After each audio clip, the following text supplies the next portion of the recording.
This is Kendra. And this is Brianna. Welcome to Camp Comparisons, where she's in one camp and I'm in the other.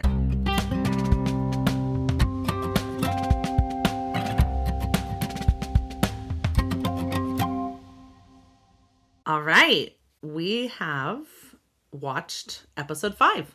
Yes. And this is, we check into Cece's Spawn Resort. I have so many thoughts. I don't know if I texted this to you or if I just said it in my own head, but like this was an emotional roller coaster. Not from the TV show, like doing a good job making me have an emotional roller coaster, but like my own like, wait, I don't like that, to like, oh, that's nice, to then, yeah, what? No way, to like, oh, I like that. Like that emotional roller coaster happened. Yeah. It was not as good as, last episode. Honestly, I felt the same way my first watch through, but then my second watch through, when I knew how it was going to end and I knew what was going to end up happening, then there was only like one thing I didn't like instead of like 5. Okay. There's only one. Like I was like, okay, like I see what, like we're actually getting to a place that's fine and I'm not really upset about the changes, except for just one where I just was like, what? So we'll see. Yeah, so we're actually going to start this episode by talking first about the book, just so that we can kind of like catch up, because this actually very neatly does chapter 12 and chapter 13 perfectly. Like it fits within those two chapters. On chapter 12, we do start on the raft, which we don't have here, but we do have this. They're on the raft after being blown out of the water by, with the ship from Charybdis, right? Yep. And so they're actually on the raft. And this is when we have that conversation about the prophecy, which we already talked about, right? Yep, and the conversation about Tyson, which we've also already talked about. Yeah, so those conversations were already had, but this time, in the book it's happening at this point. But I wanted to say that a couple things. One, so like they have the conversation here that like Tyson didn't make it or did make it. This is happening between Percy and Annabeth. Annabeth in here is more like, he may have survived, not very convincingly, where in the TV show she was much more like, or she was trying harder to convince him. I'm not sure how much she was convinced. Yeah. But that conversation does happen at the spa in the TV show. Yeah. It's still like the first conversation that they have, basically. And it's still Annabeth. Yeah, you're right. Yeah. And it's still Annabeth trying to reassure Percy. Although I do have to say, when we get to that point in the TV show, we feel Percy's anguish in the TV show, where we don't. In the book, you don't feel it. I know. Like, I remember feeling so sad about it that I was surprised when I read this chapter of the book. I'm like, oh, he seems just mildly upset about it. I'm like, okay. I guess maybe it's just because they don't want to like, this book just doesn't dwell on those things so much. But I was like, oh, I thought the same thing. It was remembered him being more upset than this. Right. It didn't portray it in the book as much, where he does a great job showing that, like, pain, like his body is in pain at that moment. It's very interesting. Anyways, so that's a funny point. But I want to say this about the prophecy, because when I read it again this time, I was going to say, like, you know how like the way it's being said in the TV show and maybe even in the books is like communicating that like Percy might go evil and do something to actually hurt Olympus. Yeah. As an option. But if you look at what she says in the prophecy, is she says, the next one who lives the age of 16 says, will make a decision that either saves the age of the gods, or destroys it. So we'll make a decision. You can make a decision like eating that peanut butter and jelly sandwich and it just sets off no, but you know what I mean? Like the decision could be still pro the gods, but you make the wrong decision that moment. You let Luke go, or you kill Luke. Whatever it is, and it actually is the wrong decision and therefore leads to the destruction. Yeah. So I was just saying that because when I read that again, I was like, it doesn't say he could be a powerful weapon, a dangerous weapon for sure, but more because it's a unpredictability. Like, is he going to do something?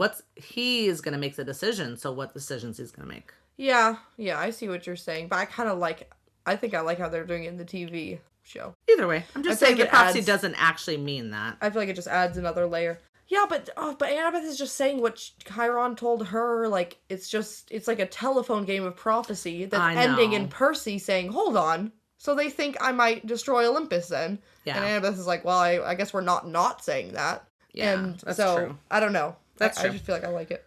Also, again, I'm going to talk about Cece's Resort here in the book, because we show up. In the TV show, we show up in the spot. We're inside the building. So just to go over what happens in the book, they come up on shore, the raft, right? They see land, they come up on shore, and they get greeted outside, right? by Hilla. Yeah. I think she's introduced herself later, but you see all those ships. There's all these ships from every era. There's even a news helicopter from Fort Lauderdale, and there's a U.S. Navy submarine, and then there's like old dugout like canoe type of things. You know what I mean? And like an old pirate ship, which we know about. You know? Yeah.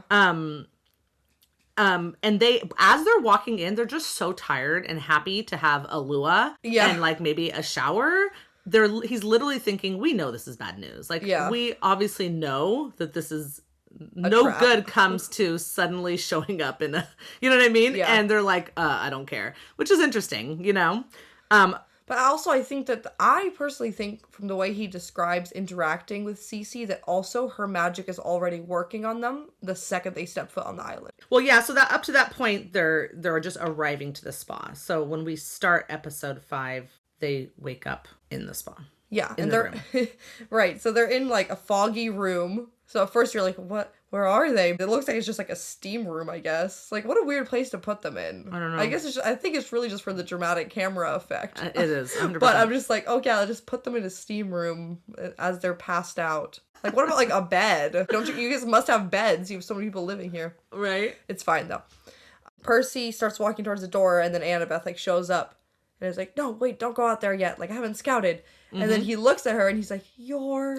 Oh, his and then he face doesn't was finish. So cute. I know, but he was definitely going to be like, oh my gosh, you're alive. Like, yeah, he was so thank happy goodness. that at least someone was alive. Yeah, that was adorable. I would like to say that she said, I haven't scouted yet. And then she goes to tell him, I've been up for 15 minutes. I'm like... Well, she was waiting for him to wake up before leaving the room, probably. Like, she probably didn't want to leave him completely unguarded in an unfamiliar location. 15 minutes of Annabeth's lack of patience. And she didn't figure out where she was. Okay, yeah. She could have at least figured out that she wasn't on a ship. Yeah, I know when she said, I'm not sure if we're on a ship. I'm like, okay, in 15 minutes you would have figured that out. Yeah, fine, okay. Maybe you're right. Maybe it was so foggy she couldn't see anything. Maybe she was having a hard time waking up. I don't know. Yeah, I don't know what the point was because she could have woken up 2 minutes ago. I understand, like, not wanting to leave Percy completely alone and passed out in an unfamiliar location. Sure, but where was she for that, like, tense like minute where he's like walking towards the doors? Maybe she was hiding in the fog, obviously. Okay, so it was definitely made for dramatic sake. Yes. But I was slightly like, okay. Yes, I mean, I agree. It was definitely made for dramatic effects. Hilla comes in and she is like, they pull out their weapons and she's like, oh god, okay, you need more time. And then she introduces herself. She says where they are and she says, take all the time you need. Oh wait, they ask her about Tyson and Clarice, and she says, you guys washed ashore, you were the only survivors. How would she know? How would she know? They're just the only ones that washed ashore. They're the only one that washed ashore. That's exactly what I thought too. I was like, I think they don't want, I think in a way, yes. Part of it is like, don't give them any connection to the outside world. That's exactly, like, even the first time I watched it and didn't know the whole thing that was going to happen, I thought, like, the way that this is worded makes it more sound like, no, there's no one else out there, stay here. Like, that's already the vibe I was getting. Yeah, for sure. I would just like to say I really like the casting of Hilla. I don't know who that woman is, but I actually thought I could see her as an Amazonian. Yeah, me too. Yeah. Yeah, the connotations of this character is crazy. It's almost crazy to cast her. It is, but also we it's like, may never get that. And if they do, they can just cast someone else and say that's Hilla and it's fine. Yeah, it really is. But when she looked like straight down the camera and was like, I'm Hilla, and I'm like, oh my god, it's Hilla. I was like, I know. I was like, we're here. Yeah. So that was fun. I think they're not worried about it because I think the likelihood of going into the next 5 books of Percy Jackson is very little. I think if they do, they'd have. I think I agree with another podcaster who says they'd have to do an animated series for that. Well, the kids are going to be way too old. That's what I mean. That's why it would be like, do an animated, and you could draw the animations if you wanted to. Yeah, that's true. Anyways, okay, so she leaves again, and now Percy is very sad. Annabeth tries to convince him that Tyson maybe is alive, and he's just like, no, like, we failed. We've lost everything, and it's just, like, so heartbreaking. Mm-hmm. But I was like, you guys have each other at least. Like, you haven't lost everything.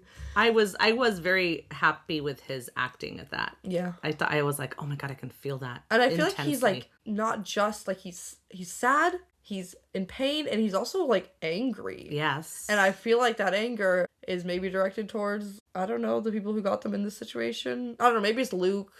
or the quest or the gods. It was like I don't know, but he's angry he a looks lot in angry. this episode. Yeah. I love angry Percy. I know, I actually do too. It's nice. I like sassy Percy too, but angry Percy is like, Angry I was like, Percy's kinda wow, great. he's been good. Yeah. Yeah. So she decides to give him space and goes out to explore, but he's right behind her. Yeah. So they don't really separate. So we go into the spa. And what do we see, Brianna? Men and women. Yes, we do. Yeah. I don't care about this. I cared so hardcore. I was like, I don't care. hello. Why are you a man? Why are you here? I didn't care at all. What is happening? What difference? Like, what? Why does it really matter? I mean, it changes the whole... Doesn't change everything that happens. It changes the character of Cece. It changes the character of Cece. Yeah. She's not sexist anymore. No. Or at least not on the outside. She does explain in the later conversations, like, well, that was me then. Like, Yeah. I've like whatever, you know? Yeah. Which is maybe the explanation for us fans. Say, like, she's worked through her thing and she's not worked through turning it. them all into guinea pigs anymore and sending them to the local kindergartens. I forgot that they got sent to kindergarten. Were you thinking, like, how are they not, like, yeah. Yeah. Well, they were too mean to send to kindergartens. Yeah. Oh my God. I was very mad at this point. I was just like, what? Yeah, I just didn't care at all. I assumed because Percy got dressed, like, I kind of already prepared myself for this because of the fact that we saw Percy and Annabeth both got a makeover. So, like, well, there must be men on this at the spa. Mm-hmm. So, sorry. I'm not in your corner there. I don't care. That's okay. We're not supposed to be. I don't. I just didn't care at all. So... we get this guy storming through. Out of the fog room. Where was he the whole time? I want to know. How was big he that fog hiding room? in the back? Hey, maybe it's like a maze, and she explored the maze of fog room, but she hasn't left that door yet. I didn't look out the windows. Well, they're foggy. You can't see anything. When he stormed out of the room, I'm like, were you there the whole time? Yeah, and he's fully dressed in armor, Stavros. and not dressed like everyone else. There. So he looks like some kind of Greek. Stavros is totally a Greek name. Oh, totally. Right? And he looks like with that plume, feather thing on the top and stuff. I was like, are we supposed to know who this is? But I don't think so, because the people here are aging at a mortal level. Yeah. We see that. They could be aging, but at a slower time period. Because this guy looks like he's from the past. Yeah, but then he's on a little, like, his boat is like a little jet ski. No, I know. It's I not thought even a that jet was ski. the It's smaller funniest than a thing jet in the ski. world, and It's I really funny. don't know if that makes any sense. But or he could just be dressed like he could just have the armor. They're all demigods. He has the armor from the armory, but he's still from modern times. He has a little jet ski. or she just no, because see they if they wash up on a raft, Yeah. she must have a bunch of he's just like, this is a cool thing. I mean, like, I would pick the jet ski. I really don't know. I did think wonder about the aging thing. I thought he was older, Yeah. finally going out. Yeah. But anyways, so Stavros, he comes storming through. The way that Hilla is talking here, it almost seems like she does know something, because she's like... She has this little smirk that first I know. thought she had a little crush on him. Like, that was my first thought. Like, oh, is she hot for him? That's what I thought too. But and then it was like, oh, is she bloodthirsty? Yeah. When the end happened, right? Yeah. Like, I wasn't sure. I still haven't figured out Me exactly neither. that facial thing. But the way that she's like almost Cece's like right hand makes me think maybe she does know something or has figured something out and is okay with it. Yeah, that would be my guess. Yeah. Anyways, so that's what I thought there. And then we see Cece. She comes walking down the stairs, and I was like, "Oh, she's here!" I was just excited to see her. She's such a character. Not my image of her at all. Like, my image of Cece in the books is different than this. But after watching it twice, I mean, like, I really admired this actress. Yeah. And the way she did things. I liked it too. She was so sneaky, but not quite my image of Cece in the books. No, because she's supposed to have like dark hair. Like, I think she's supposed to look a lot more like a witch. Yeah, she is. But she doesn't really look like a witch here. Yeah.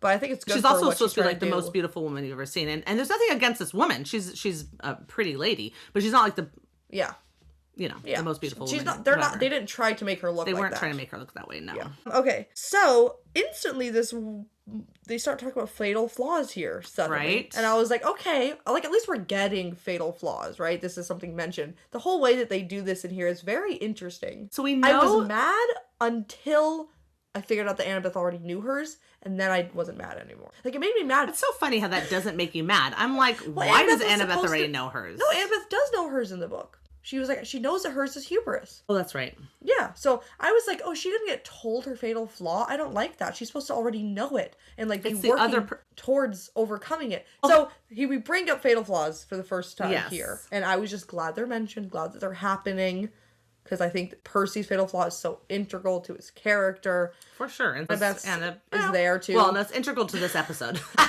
Yeah, and then it's just there. And then there's this conversation where she's like, welcome, I'm so sorry what happened. And then Annabeth's like, thanks. So listen, like, right? Yeah. And she's like, oh, impatient, note that down, right? Yeah. And the girl's like, okay. And she notes it down. And I was like, oh my goodness. The minute she interrupted Annabeth, I was like, I mean, I was seething for Annabeth. I would have been like, oh, no, you don't. Yeah. Don't start analyzing my, whatever you want to call it, my mind. I have my places to be. Yeah, like, what is this? And then in this, one of these conversations, it's like, we're going to find out what's wrong with you. Percy's like, thanks. Yeah, he's like, thanks, I guess. Yeah. He should have said thanks, question mark. That would have been appropriate. But no, but like in the book, she's basically like, oh, and your clothing needs to change and the hair, my goodness, we'll do a full image consultation. And then she's like, Annabeth's like, what's wrong with my hair? And she's like, you're lovely, really, but you're not showing off your talents. So much wasted potential. Yeah. And she's like, surely you're not happy the way you are. Like all this, if I could swear, I'd be swearing right now. Like this, making someone feel small, so making someone feel sicky. like it's sickening. Yeah. It's like sickened sweetness, whatever Yeah. you guys want to call that. This makes you feel like you're not good enough. And in this, the magic that she exudes makes you want her to like you in this book. That doesn't happen so much in the TV show, which is fine. I'm really not a big deal to me. But this is like so much. Like they so want to please her. Yeah, definitely. Yeah. And so I was just kind of comparing. And man, seeing it, reading on page is like a little like, seeing her portray it, I wanted to strangle her. Yeah. If I could be, I'm not a violent person. I would have been violent in that moment. I love the moment when Annabeth like figured it out and started like playing into it. Because like up until then she was just kind of like, this girl's kind of weird. Like, I know. She was kind of just like, I don't know. She just did a makes good me a job. little bit uncomfortable. Like that's what Annabeth was giving off, which is good because for the books she is better at resisting than Percy. And then finally, like she was like, I gotta like lie my way out of this situation. And she does a great job when we get to that. But yeah, oh gosh. Okay, so we see Stavros. He's on the ocean and he's zooming out. We see the sirens. That's not what the sirens look like. I was confused. So tell me what the sirens look like. I was like, They're supposed to be weird. like This looks giant bird ladies. Mm-hmm. That when you see them though, at first, aren't they beautiful?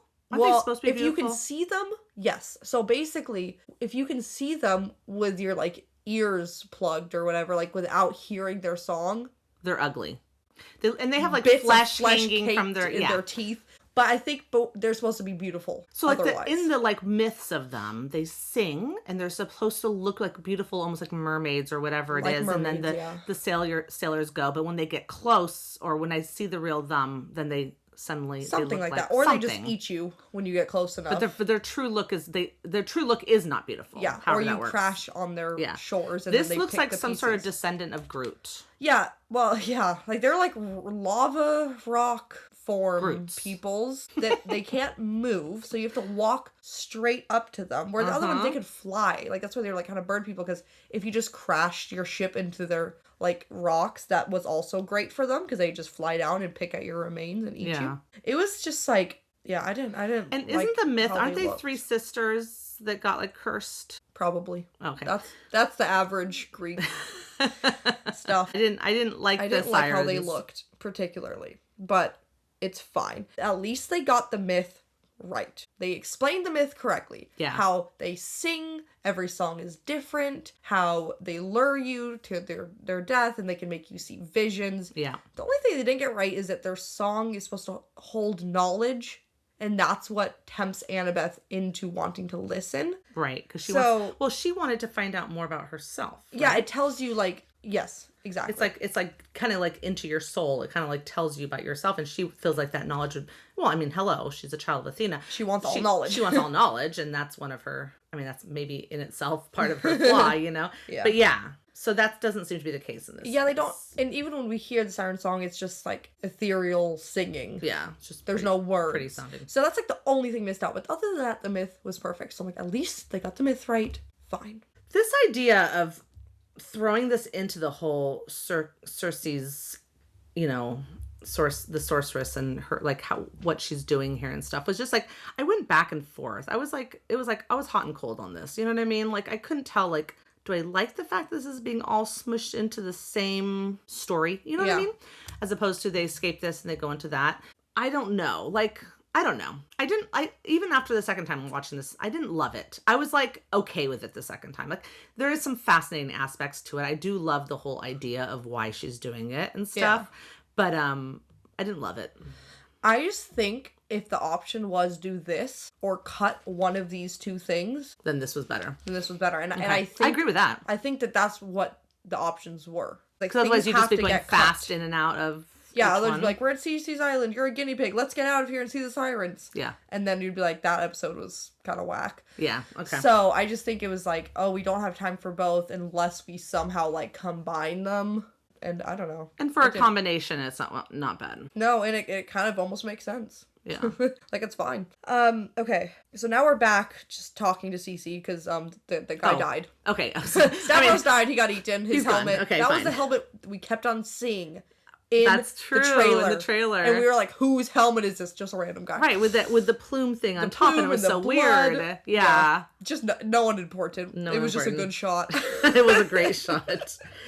So, okay, definitely the way that Cece started talking to the crowd at this point, like, this is why you, like, can't rush the process and blah, blah, blah. I was instantly, like, my first watch through, I was like, I don't like this. She's definitely like... This is a scam. I mean, we know this already, but because this new twist, I didn't know everything, you know? Totally. If this was like, current age, she's basically taking your money in a fake investment right now. Yes, exactly. That's what that was, yeah. Total scam. Before that, though, she says to to Annabeth and Percy, something about, like, you're going to look inside yourself and see your true self. That is, like, a similar line to the book. Yeah. And also, that's also where Annabeth says something. Like, I forget what she says, and then Cersei looks at Hilla and says, excessive reliance on self-knowledge. No, this is, I know what that is. Oh, is that a little bit later? It's a little, it's right after she talks to that group. Okay. And then they're, like, walking more, and Annabeth's like, well, there is another way. You could just use the earwax. And then Percy also knows this story. And I was like, hey, look, here's the example of in the TV show where Percy actually also knows myths. Percy and knows stories. all his myths very well in this TV show. I've stopped complaining about it because now it's just a character point that you can't change at this point. Can't take it away. Yes. So he's like, oh yeah, that's right. And then she's like, oh, you guys must be fans of that author. Of Homer. I forget his name. Yeah, Homer. Sorry, my bad. And she talks about how he keeps on getting demigods killed because you have to have a special wax, and then says the name of a god. And then, and then Percy's like, wait, that guy. Yeah. And then Annabeth tells him, and then, excessive reliance on whatever. Also, you missed the best part when they mentioned the beeswax, and she goes, sigh. Oh, yeah, she says the word sigh. I actually did almost note that down, and then I didn't. I just thought that was so... on 2025 character too. Like with us, like, saying things like question mark and LOL. It's like her saying sigh. It was pretty funny. Now we go into this room with these statues, or were we already in the room? I don't remember. No, I think they're walking through the hallway into the room. Yeah, and she's like, "Well, these 6 people have made it through," and I'm like, 6? Only 6? Okay, this place is filled with people. That should be a very obvious red flag to anybody. Yeah. But that's fine. That's fine. Anyways, I'm talking about the statues more later because I'm very interested because we got really detailed shots of, like, I know, what they look 2 like. of them. And I was like, huh. Especially that guy with the glasses. That was so funny. Oh my goodness. But we're now cutting completely out of the spa. And we find Clarice as she wakes up on the beach at Polyphemus's island. Yes. And this is so funny because this scene we see right after Cersei and Percy together say the words, like, that's not how the Sea of Monsters works. Yeah. You can't get around the sirens. But I'm like, Clarice just doesn't go to see the sirens. But I was like, well, okay, maybe the sea monster brought her there? The monster that brought Grover? Because he probably bypassed the sirens too. Well. I don't really know. That's a good question. In the book, we also never see Clarice arrive, although we do know she arrives with a ship of some sort. But I think she tells Annabeth that she got past the Sirens. Oh, okay, we'll have to get to that when we get to that in the books. I don't. Yeah, because this again, when we cut to this scene, every Clarice and Grover scene is This a could have fill-in happened. of what we never saw in the book. Right, So it totally could have happened this exact way Yeah. for all we. Well, actually, no. no, there's a couple There's things. one part that Yeah. definitely could have happened that way. Yeah. But that's fine. Yeah, so okay, she arrives with her face like smushed on the sand, and I just Yeah. love. I don't know why I love that because Clarice is always so put together, Yeah. and she spends like a good couple minutes with the face caked with sand, Yeah. spitting it out of her mouth, and I just needed that. It was funny. Yeah, also, I was like, the island isn't green enough. Not at all. I was kind of upset about the island, just a little also bit. covered Should have in been. sheep. And that was my second question. Where are the man-eating sheep? The man-eating piranhas. Where's the grass? I mean, the Where's the piranha. man-eating What are sheep? they're called? Piranha sheep? They were called something. Some piranhas, I don't or remember. fluffy piranhas, or wool-covered piranhas. I don't know. Yeah, so I don't know how I feel about this, but then also at the very end we see like a flash of the future episode, and Percy's wearing like a sheep skin. I Like, thought so he are was wearing sheep the gonna show golden up? fleece. It definitely wasn't the golden fleece. Huh.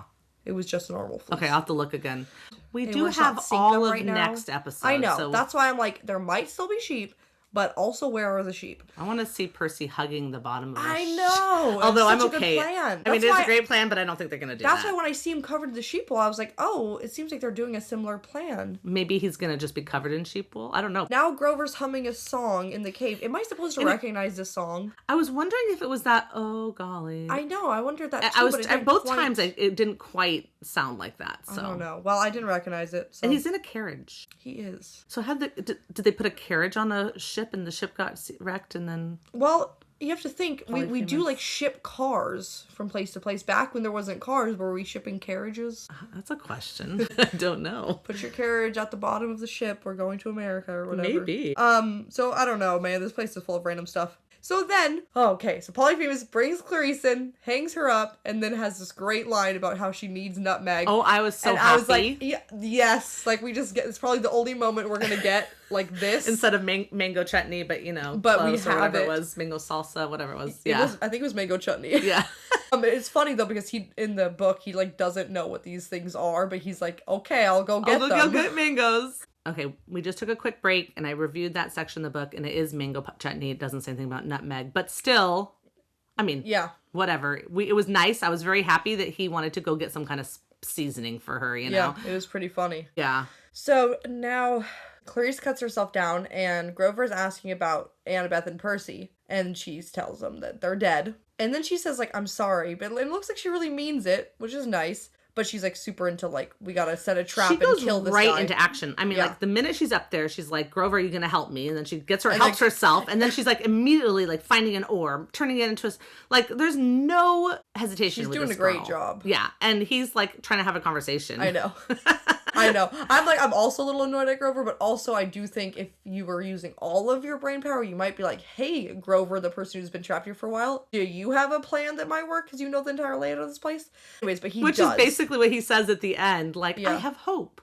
And Yes. I had enough time to think of a plan. I just need a person and rope. Which I now have. Yeah. So, they're ready to climb out of there, which is definitely not a book thing. There's no hole that they No. could climb out of. So if we're going to go back to the book, then we have to jump all the way to like a later chapter because it's past the sirens. It's when they get to the island. Chapter 14, we meet the Sheep of Doom. She has been like tied and she's like hanging upside down with Polyphemus. I don't know. He was going to kill Eat her. I her. don't know. What was he going to eat her? Yeah. Because Grover's like, oh, I'm not really that hungry right now. And Percy and Annabeth are already on the island witnessing that. So this is different here. We go into a whole different scene in here, which is going to be interesting seeing what they do instead. Yeah. Well, they're obviously still going to rescue them from Well, what we saw. we hope but it's so. just going to be done differently. Yeah. Because it's in this scene where Clarice first shows up that she basically says to Polyphemus that Grover is a satyr. Like an because- idiot. Total idiot. So, because Clarice is portrayed as a little bit dumb, even though Yeah. she's good at execution, she's also not always super smart. No. And that's not particularly how this Clarice is. Because this Clarice wouldn't have said that. No. And that's why they couldn't have her do that. So it made sense. But in this case, we'll see it happens a different way. So that's the end of that scene. Then we go back into Percy and Annabeth, right? Yeah. It is really funny watching Grover do some serious acting in a wedding dress, though. I love that. I know. It's It's funny. great. So back at the spa, they're all dressed up. They've had their makeover, and this is like that really funny scene that we saw in the trailer or something Oh my like gosh, that. great. Where they like look at each other and they're like, no one at camp needs to know about this. And then Percy goes, I don't even know what you're talking about. I loved that response. That little interaction is Yeah. very nice. And now you can see Annabeth, they do like dramatic pink eyeshadow and like the whole She thing. looks gorgeous. Yeah. In that picture. In her Also, dress. the color teal really like makes Walker look like it's a really complimenting color. He looks great in that And outfit. he looks like such a Greek hero. Totally. Like, in he's this- the perfect Yeah. depiction of a Greek hero in that. Yeah, so it's kind of fun actually. Yeah, it is. Seeing them both dressed up. I thought so too. So that was pretty cool. It was a good choice for whoever designed these costumes. I loved it. We walk into Cersei's office now, right? Well, I just wanted to say so that this scene, walking into her office, is basically then supposed to mirror the scene in the book when they first meet her. Yeah. Hilla brings her into their office and she's sitting at a loom. Yes. And so in this scene, you'll see her, if you look at that moment, she's sitting at a loom. Yeah. She gets up right away. They don't like give you much Show you how to cool look. the loom is. There's also all these animals in cages. That's also part of the book, goes over that as well. The different animals around the island and stuff like that. Yeah, there's And definitely more. Yes. so this scene is just like very similar to the book. Thinking when I watched this scene, like, oh wow, that's a lot more animals than just guinea pigs. But then when I read the book, I was like, oh, there are a lot more animals there than just guinea pigs. They figure out that she's Cersei. Yeah, and Cersei is like, oh, well, I'm not trying to hide it. Like, yes, that is who I am. And then they're like, well, didn't you do all these terrible things? And then she says, like, I'm a changed woman. Now I just want to help heroes. I just find out what their fatal flaw is and help them confront it and suppress it so that they can... Like, I have to confront it and then suppress it. Yeah. It's like, if you didn't know, wouldn't you be suppressing it anyways? Maybe. Or maybe you're unconsciously doing it. I think she just loves to point out people's flaws so she could feel better about herself. This is like she's like one of those perfect characters that pretends that they're helping you out while they're really wanting to make sure you are smaller than they are. Yeah. So they can like rule over you. Yeah. Even though she says it's about friends and stuff, it's about control. Yeah. I think for sure it's about control. I didn't realize, she says in this, like, she was banished to the island. I didn't realize that was part of Cersei's myth. And it is. She was banished to an island. I didn't really think because about that she before. kept on... I think that she did more than just turn people into pigs. I'm pretty sure she did something pretty awful. I think she did something pretty awful to get banished, but the turning into pigs thing was on her island because it was the Odysseus, his whole crew. She turned them into pigs except for him. He then somehow managed to convince her to turn back into humans and help them get on their quest. But kind of goes into the story of like they just keep coming. Heroes come and leave when she helps them, you know. Yeah. But I want to say one thing really fast though. Annabeth in this book is like in a rush to get out of there. I mean, in this TV show, but in the book, she's in the beginning at least. She's under that spell, so she's not so rushed. It's like it's just a different feel. Definitely. Yeah.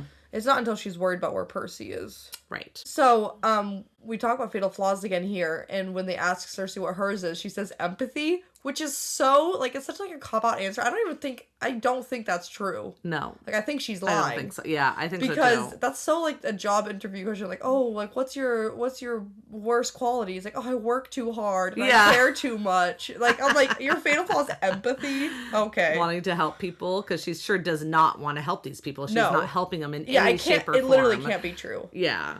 It's not. But it is like kind of, it would just really sound like that job interview question, which I guess you could almost think Percy's is the same too. It's like, oh, he cares too much about his friends. But like when you really think about what that means, you're like, no, that is a fatal flaw. Sure. It's like, here's the world's about to blow up, or there's Annabeth. And he's like, sorry, world. Yeah. You know, he's like, I'll jump into Tartarus. Sure. Right? Yeah. Yeah. She also uncovers the mirror, which is also in the book. Yes. So now we get like the moment where Percy is like, I'll get evaluated for my fatal flaw, and looks in the mirror. Now this is obviously way different. No, he sees, because like, he sees visions of his in the TV show. Yes. Yeah. No. Of Tyson and of his past quest from last year, and I was like, oh my god, baby Percy. I know, seeing him with when he's turning into gold, and he's like, it's okay. I'm like, it brought me back to that moment. I'm sad all over again. I know. As much as I hate what they did in that scene, at the same time, that moment is so emotional and very great, very great. But yeah, no, in the book, he just sees himself looking amazing. Yeah. It's like himself with no physical flaws. It has nothing to do with his internal flaws. Yeah. Yeah. Yep. also, so his, like, the water starts swirling in this glass as he's watching these images because he's, like, losing control of his emotions. And, I mean, my first thought was like, oh, yay, he actually has water powers we can see. But then it's like, it's clearly just, like, a plot thing to be used later. Well, they want to show it, Sure. So I was like, okay, like, I don't know why that made me, like, more disappointed. I was like, oh, they only are doing it for, like, plot relevance, not just for flavor, but I was just happy fine. to see it. Yeah, I was still happy to see it, but I was like, okay, it really wasn't a flavor thing. It was really a plot thing. Yeah. So then she explains, Cersei explains to Percy what his fatal flaws, why it's so terrible. Oh yeah, she does a great job. Oh my gosh, she does such a good job. Rail him up Uh-huh. in a worse state than he was if he just went, anything else. Anything else, yeah. I wrote that down. I'm like, wow, she made it sound worse. All of these, like, explanations of what could happen and how it could be terrible, and I'm like, oh my gosh. And Percy's, like, freaking out. He does freak out. She says, like, what if you had to, like, make a choice that could destroy the world? Okay, that's literally what he's worried about. So, the water thing explodes, kind of brings him back to himself, and he rushes out. Yeah. And then she's like, believe it or not, that's progress. You definitely did want a reaction from him. Oh, so she enjoyed that. You definitely. Oh my goodness. Oh, and I don't hate how they do Cersei. Like, it's different a bit, but not really. Oh, I totally and I like enjoyed it. After, like, I was like, oh, this is not quite how I thought of her, but man, did she do a good job. It was great, yeah. Yeah. So then we have this short little scene where Annabeth follows him out and is like, it's not that bad, it's gonna be fine. And then he's like, no, it's not gonna be fine. And he explains, like, I've already lost Tyson, and if I have to choose between you and Grover, or if I have to choose between Grover and saving the camp, and then, oh my god, and then he says that line. If I had to choose between you or the world, yeah, I'd burn it all down. And I literally was like screaming. I was like, such a Percy Beth. Such a Percy Beth and like moment. He's so intense, and he's like just staring into her eyes, and she's like, she almost looks like a little blown away. And I'm like, this is so Percy Beth. But like, when you hear the whole conversation all together, he's like, he also talks about how much he loves Grover and all this stuff. Yeah, so it could just be friends. It's funny because Walker himself constantly like bats against people saying these are Percy Beth moments. Like, he's saying, like, this is how he feels about his friends. But people are like, no, but look at this. Look at that. I can't remember the last time I looked my friend dead in the eye and told them I'd burn the whole world down for them. Okay. But see, like you said, he might say the same thing to Grover. I don't think he'd say it that intensely. Yeah, I don't think so either. I was just trying to see if it would work that way. I would like to say, just to be a little bit of a downer here, is like, Walker does a great job at this. Yeah. I can't get the chemistry from Leia is not there. And maybe that's how it is in the books. Or maybe it's just her acting. She saves him from the guinea pigs, she's like glaring at him. She's always glaring at him. This is what I noticed reading these chapters. Annabeth is like always angry. And like, you just don't think about it because Percy likes her so much. And we're seeing her through Percy's eyes. And he's just like, oh, Annabeth, just being Annabeth, just looking angry all the time. Like, she just like looks angry all the time. That's funny. So I think that is maybe accurate. Or, yeah, I'm just a little bit worried. Something she's like definitely hiding it all the time. Oh, yeah. Okay, fine. It could really be that way. They could be directing her that way. Yeah. Or I feel like even if they directed her that way, I feel like we could feel more spark. I don't know. I felt like I don't know about a spark, but I feel like I noticed when he said that she like had, I don't know, had like a like, oh, this is intense. There's moments, even like on the boat afterwards, at the very end, there's a moment there too. It's just not there enough for me, and I'm. Yeah, but I don't think it's supposed to be in the second book. Maybe it's not. I don't think it's supposed to be. The first book, they spent most of the first book hating each other. Sure, yeah, and that was second fine. Book, like things are getting better. Right, a little you pointed bit. out to me how much they hate each other in the first book, and I didn't remember until I had to read again because reading so much of the later books with Percy and Annabeth, it's hard to remember that. How they are together. I don't know. I mean, if it works up to that and they start getting some chemistry, then I'll be very happy. I see what you're saying, and you're probably thinking about Harry Potter. Why am I thinking about Harry Potter? He didn't have any chemistry with Ginny in the beginning either. And then it never came. Yeah, I see what you're saying. Like in the book, you mean the movies? Yeah. I'm a little bit worried that we're gonna have But Leia she showed so much acting progress between season 1 and season 2. Their first kiss happens in the forages of season 4 or book 4. Okay. So in 2 more years, even if these people are like, we basically feel like brother and sister, we've been really close for all these years, this is a little awkward. I think that they're showing so much potential as actors that they could show the chemistry on screen, even if we hear behind the scenes that it was like the most awkward thing they ever did. Walker for sure can, but so we'll see. I'll like just wait and see how Leia does. I'm just saying I think she could do it. Okay, even if they feel awkward about it, I think we could with the right directing and her like really trying so hard to be such a good actress and doing such a great job, she could do it. Yeah. I want to say one more thing about this conversation, but I wanted to say if you, like, just to end it off, do you have any more on the conversation? Okay. So the interesting thing here is he's saying, I am too human. Oh, yeah. And it's an opposite conversation to to Annabeth on the beach. Yeah. When she was saying, I am all demigod. Yeah. And he's here saying, like, the problem is I am human. These are human emotions. Those are human mistakes that I can make, as opposed to being a demigod. So it's a very interesting, and I'm wondering if the writers are doing this on purpose, and I think they are, that Probably. contrast of how opposite they are. Yeah. Because the whole reason he took Annabeth in the TV show, on his, quest last season, last year in the universe of this, is because he knew that she would make sure the quest got done and wouldn't fall to emotions. Yeah. And that's kind of, we're still on that line here, you know? Even though she was pretty emotional last episode. She was. She actually went back and saved him when she wasn't supposed to. Yeah. Yeah. But anyways, that was all I had to say about that. Yeah. It was an interesting conversation. It did make me think about the fact that being half God. I think it was maybe Mike's podcast. He was like, being half God is a lot of God. You know what I mean? Like, you're not just like a descendant of a God. You are like half of a God. Like, that's a lot of God in you.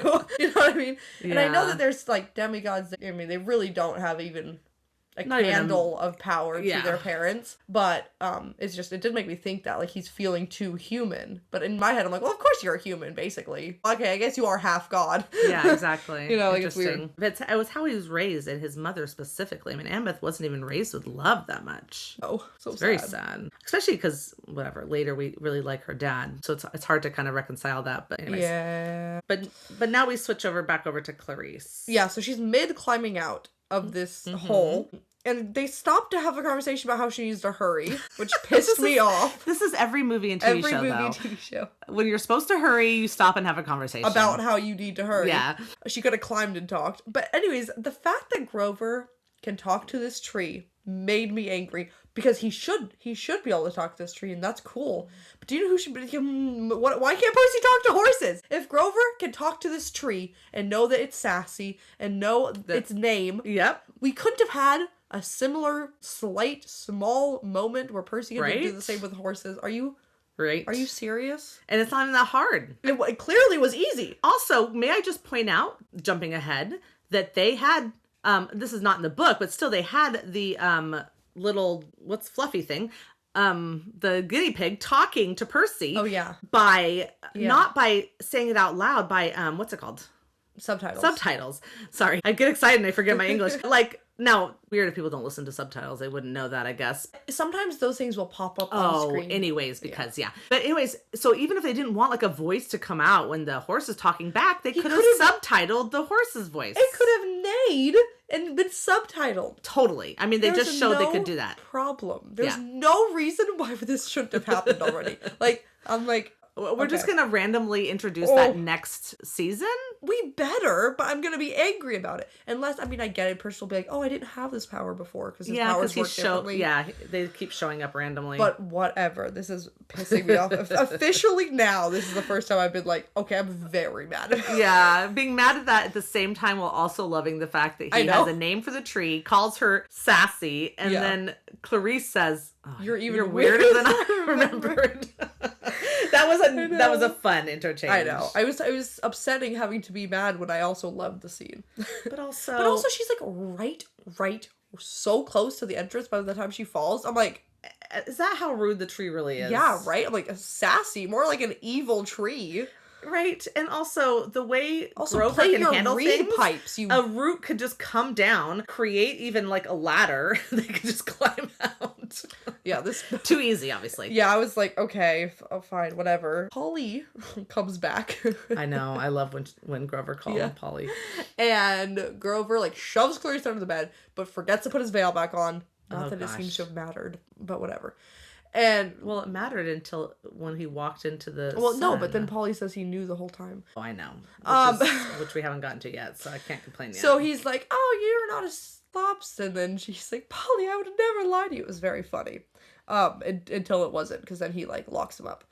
Well, that's all that happens right then. Yeah, is like he says he just like is like, "You tried to trick me. You tried to trick me," and then it ends. So like I was thinking like, well, can I be mad at these scenes because they didn't actually happen in the book, but now they actually are changing what happens in the book at this point, because we don't find out. He doesn't find out until, like I said, Clarice is an idiot and says the satyr. It's like, what satyr? The one wearing the wedding dress. Satyr where?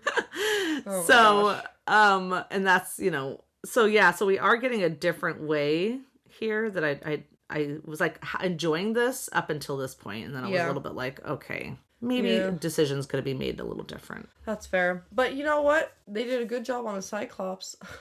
They do a very good Cyclops. He looks like a Cyclops. Actually, I think he maybe should be bigger. That's actually he's supposed to be bigger, but I'm bigger. pretty sure that's a little hard to do, because then you'd have to try to get them both in the shot like that. Yeah. Yeah. But that's okay. I think I liked him looking the way he did. Yeah. He was a good Cyclops. And I like his eye was a little milky like it's supposed to be. It's supposed to be a little blind. Supposed to be blind. Mostly blind, partially blind, whatever. Okay, good. We're back to Percy. He's staring at the statues, but we don't see the statues yet. We see this older woman come up to him. She's the one who was like fixing his like his thing around his head when he first came out, and like patting him and stuff, and he gives her like at that point, this is earlier, he gives her the sweetest smile, and I literally saw Walker in that smile, not Percy. So when she started talking to him here, I was excited, like, oh, it's that girl. Her name is Zadie. I just put Z because I couldn't remember it. Zadie, like Sadie but with a Z. They're talking about the statues of the people who've made it, and we're getting these really close-up shots of some of these statues. And I'm like, I feel like we're missing something. And then they say the name Mei Lin, which I swear is a name. I thought the same thing. From some other media. Yeah, when I heard it, I was thinking I read it in some sort of book where there was like a myth, one of the like an Asian myth of some sort, and she was like. But anyways, I couldn't find anything on that. So who knows if it's actually they're tying it in, like, because Rick would do that a lot in his books. He'd throw in some famous character and say they were a demigod. And so I was like wondering maybe he did that here, because recently he's helped recently these different authors put out stories from the myths of their country, right? Yeah, that's true. It was like Daughters of the Deep was one I read recently. It was really good. But makes me wonder if this actually is a hero from one of those other countries. Yeah, I wish I knew. Okay, but we don't. I still feel like we're missing things in this scene. Interesting. So maybe one day we'll figure it out. But then Percy starts figuring it out. Not who the statues are, but that this is a scam. Because this lady says, "Oh, right, every time I'm about to give up hope, then someone makes it," and he's like, "Oh." Yeah, she mentions 50 years. Yeah. In between, which is why I don't think they're aging at the same rate, because it sounded like then 50 years later, another one. She makes some mentions like 50 years. So I don't think if it's happened several times, she would be like 150 sooner. And she was 10 or 15 or 25. What if she went on the quest for the tear of Aphrodite at like age, I mean, he's 12. At age 15. And then the first person made it when she was 25. Oh. And then it's been 50 years since then. We don't know. Sure. But I get the idea that it happens. She's been there for a few of them. So yeah, it definitely could be. So Percy doesn't give her any hints of this, but we can definitely tell. Is Percy this smart? Like in the books? No. He wouldn't figure this out. This would be Annabeth figuring it out. He can. The thing is Annabeth just plays this role, but there's times he has to be smart when he's the only option. True. And then he figures things out. Okay. He can come up with good plans to trick people, but usually it's to trick people. It's not to figure out other people's plans or myths. Yeah. Yeah, I thought this was like not something that Percy would normally have put together and figured out. But if he knows the entire myth and story of Cersei that he learned from his mom, then it would help. then maybe he could figure it out. Yeah, because he does mention then, if Yes. he goes and sees her, he mentions what his mom said. Not that everything, but what his mom said about her, the heroes coming and then just leaving or something, right? Yeah, because we got this in season 1 with Medusa, that his mom tells him these stories with a lot more empathy than probably the gods or Camp Half-Blood ever would. Right. So when it would make sense for him to know this about her being lonely and about her, whatever, kind of getting the short end of the stick in this regard, although did she deserve it? Right. Okay, good. So we're into this. Percy's talking to Cece. Yeah, he's like, He's he's sort of saying acknowledging that she's gone through all this. Yeah, and that she must be lonely. Yeah. And she's like, all I'm trying to do is help heroes. After he says, like, what, you're just trying to trap them here. Well, he's like, you just want to keep people here. Yeah. And then she's like, I don't know what your mom told you. And then, but I'm just here to help here or whatever. Well, she says, I'm only here to help heroes. And then he says, I believe you believe that. Yeah. Which was such a good line. I had to, like, write it down. Yeah. I was like, it's just very sneaky. You might think that. Yeah. But you're definitely not helping people. But I will say, like, okay, let's say she's not here. Cece. Not here, doesn't do the spa, or the people come here and she's like, hey, I don't have any more earwax left. Good luck getting past the sirens. Like, how else would they get past the sirens? Would all these people just be dead? Well, there was the one where they tie someone to the mast, and there was all sorts of different ideas. Maybe they could at least start trying other ideas and see what works. Yeah, she wasn't willing for anybody to try. Yeah, but I'm just thinking, I mean, we see what happens to Stavros. Most of these guys would be dead if it weren't for her. So, like, this is how she can convince herself that she's helping them. Well, that's good. It's good to find some way that makes a little bit of sense, because otherwise it just doesn't. It's like pure, like, what are you doing, lady? Yeah. So at least because if she you does find know if they all went out, they would all die. Yeah. But it's true also that she's not really willing to let them try anything that might work. No, because the ones she does let go, to all let go. She's also almost out of earwax. Yes. Although there could have been a second bottle somewhere. Yeah. It looked like this bottle looked like that god, whatever that god's name, the god of beekeepers, was probably like selling that stuff, Yeah.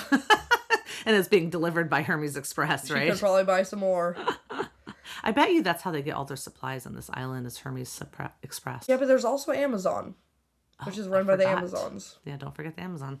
Um, she does, when she starts like getting like realizing that he knows something. She talks about like being dropped off of this island and how the solitude was brutal, and I was like, I can understand that. It probably was. Being alone and then having that first group of people coming, and like I suddenly had like, what did she say? Purpose and company. Like and then they all left her. Like, I can see how that can work you into being in this state. I really can.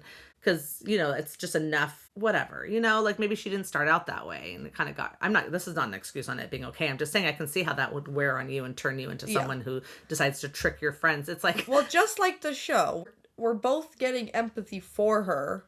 Yes. But also understanding you're still doing things wrong. Yeah. I mean, we still need to with leave. Medusa, you know? It's like, we feel sorry that your life sucks, but you are still turning people into statues. We saw your giant statue thing underground. Right. So. She also says heroes only love you as long as they need you. I know. Which I thought was an interesting line. I feel like I saw Percy internalizing that and being like, I will not be that way. Yeah. But if you ever read any of the myths, there's like that one who like gets one of the daughters of this garden to pick the golden apple for him, and she like falls in love with him, but he just leaves her. That was Hercules. That was Hercules, yeah. I think Hercules did that to many. Hercules did that to everyone. But like that whole thing where heroes only love you until they don't need you anymore is actually true. not untrue. And it's also like her in the book being like, this is a woman empowerment island and we hate all men. Also makes sense because like the women are not always like, Annabeth brings up great points that there are female heroes, yes. But they're often accessories to the myths. They're like, yeah, and then that one girl was there and she helped us, but whatever, bye-bye. We just left her on an island. Yeah, or we just left her to face her evil father, but like not our problem. Yeah. So it's like, kind of understandable in a way. No, for sure. This is also Percy's fatal flaw happening right at this moment. He's sacrificing himself for Annabeth. Yeah, and then he's messing up by thinking that she would agree to it instead of going to Annabeth and saying, hey, guess what I found out? How are we going to handle this? Definitely. And coming up with a whole different plan. Yep. And I love the line that she says, like, I agree with the plan of you keeping my secret, but not the other part. And then your offer to keep my secret. And then she blows that, which is the scene we kept seeing in in the trailers that I was like, what is she doing? What is she blowing? Yeah, but in the book it's just like a milkshake, so like whatever. Come on, it was a strawberry milkshake. But it was like powder in water that made it look like a strawberry milkshake. And taste like it, maybe? Yeah, so going to the book, because this is literally the next time I can go to the book in this chapter after all this. But going to the book, he says, like, take all this, take this and take that and whatever, and you'll be good in no time. Here's the program's really easy. Here, drink this. You know what I mean? Yeah. She does say the hardest part of the makeover process is giving up control. You have to decide to trust my judgment, basically, right? And then he takes it, and then he is actually feeling painful, hot searingness. Yeah. Like that's boiling inside of him, and he's doubling over. We don't get that. He just becomes a guinea pig. I mean, he is shrinking. A little slowly, and you see like the end. Hair that is like Percy's hair on the guinea pig for a second before it turns into guinea pig hair, which is really funny. It doesn't like show how much pain he's in here. It's not like a big deal, but you do get the idea that it's painful. I mean, he does explain that to a degree. But also, she says somewhere in here, she says something like, "Oh, right." So she's holding him up, and she's like, "Look, you've unlocked your true self." Yeah. So funny. Really funny. And then she's explaining, lovely, men are pigs, Percy Jackson. I used to turn them into real pigs, but they were so smelly and large and difficult to keep. Not much different than before they were, really. It's really She's funny. very sexist. Guinea pigs are much more convenient. And then she talks about how, like, if you're really good, tomorrow I'll send you off to a classroom. Yeah. Oh my God. Can you imagine how many little guinea pigs are out there in They do kindergartens? often look angry. Yeah, they are. They're like, man, I was mid a quest, and now there's like these little 5-year-olds sticking their fingers in the cage. I will bite your finger. I will bite your finger. Let me out. That's right. And then she introduces him to her discipline problems that will never make classroom pets, which is these other like mean looking. Right. Yeah. And at this point, Annabeth comes in. Yeah. So I'm going to just stop there because we're not there yet in the TV show. So we do get to see these mean looking guinea pigs, and it's like obvious that even before he starts talking, it's like, that's Blackbeard. Like, obviously. The way that the guinea pig looks is so great. He's like on the top. He's like the king. And then he's like, welcome, lad, or whatever, in his guinea pig voice. And then he's like, settle in forever. And then the little squeak that the guinea pig person, he's like, so cute. Before that, though, it wasn't until the second, before that, she picks up his pen and puts it away. And I was like, why did he have a pen in his hand? Literally. I know. I felt so stupid this second time. Was he about to sign something? I was like, was he fiddling with the pen? I wasn't sure. Oh, no, it wasn't until Annabeth stared at the pen. Yeah. So then the second time I watched it, I like paid attention. Like, okay, good. So his pen, somehow his clothes disappear, but the pen doesn't disappear with him, which makes sense. It's magic. Yeah, but also it's just as confusing in the book because like he shrinks out of his clothes, but then when he comes back, he's still in his clothes. So the question is does he have two sets of the same clothes now, or did the other one materialize onto him? I never thought about that. Because it's like she shoved his clothes under the loom, and then it's like he came back to full form wearing his clothes. So it's like same. He should have come back to full form naked. But it's a children's book. In front of Annabeth. I don't know. Maybe there was a towel nearby. I'm not really sure. But also at that time when she oh my God. This is why the actress really sold me on all these different things. But when she picks him up and she looks at him and she says, oh, this is a setback for me. I'm not proud of it. I know. It's so good. You're like, okay, so maybe she is kind of trying to work on herself. She's trying to work on herself. Again, it's like it definitely, like when he says like, I believe you believe that. Like that's the truth. It's like she's really convincing herself that she's doing the right thing. Even though she probably kind of does know that she's not being great. 100%. But it is true, like, well, if I just sent them all out, they'd probably all die. So I am helping them. I'm just also lying to them and deceiving them. Yeah. It's wild. Anyways, and then Edward talks in it. It says Edward. Yeah. Or does he say his name is Edward? I think it says Edward because when he comes to full form, I think Percy says Eddie. Yeah. So he must have introduced himself as Eddie. That's right. But subtitles say Edward. And that is Edward Teach is the name of Blackbeard. Like, this is his real name, and then they called him Blackbeard, Yeah. Anyways, that was just funny. But that's the end of that scene. Yes. Because now we get to Clarice and Grover. You don't see Grover. You see Clarice. And the second Grover was talking, even my first watch through, I was like, no. Oh, really? Oh, I didn't at all. I caught it because it wasn't the second. It was when she's looking around and then you hear him rattling from inside, and something about the way the rattling was happening, I was like, this is weird. Well, so that's funny because that's my note here is the second time, once I realized it wasn't him talking, because in the first time, when she opens it and he's got a gag, I was like, I literally was like, that's so dumb, you guys. He couldn't have talked with that gag. I was that slow. But when I watched it the second time, I was like, while he was hearing the Cyclops saying these things, he should have been rattling the whole time. Yeah. Because it rattles a couple times. You said that's what caught your attention. If he would have rattled the whole time and banged the whole time, yeah, she would have been like, why are you banging while you're talking to me? And she would have caught on. Maybe. Yeah. It was definitely, it was just something that was a little weird. I think like the way the voice was coming through, like, I think they tried to make it so you could have caught it. And I did. I was like, something's off. Well, good for you. Because I should have caught it when he said your father would be merciful. Yeah, well, that's when I was like, okay, I'm definitely right. That's when she goes like, Aries? Yeah. And turns around and, like, instead of getting the key, just breaks the thing open. Yeah, which I'm like, I guess you could have just... Also confusing. This whole thing is just a little bit confusing, though. Because it's like, why did he do this? Like, what information did he get, Polyphemus get, from this he fake wants to conversation? Get Percy. He wants Percy. But how did this fake conversation help him? Oh. That's what I'm saying. Like, he pretended to be Grover to get what from Clarice? To make her admit that she thinks she's going to die here? I think he's just having fun. He's just like a psycho? You know, yeah, I just think he's like, let's play this game and see whatever. Yeah, it was kind of confusing.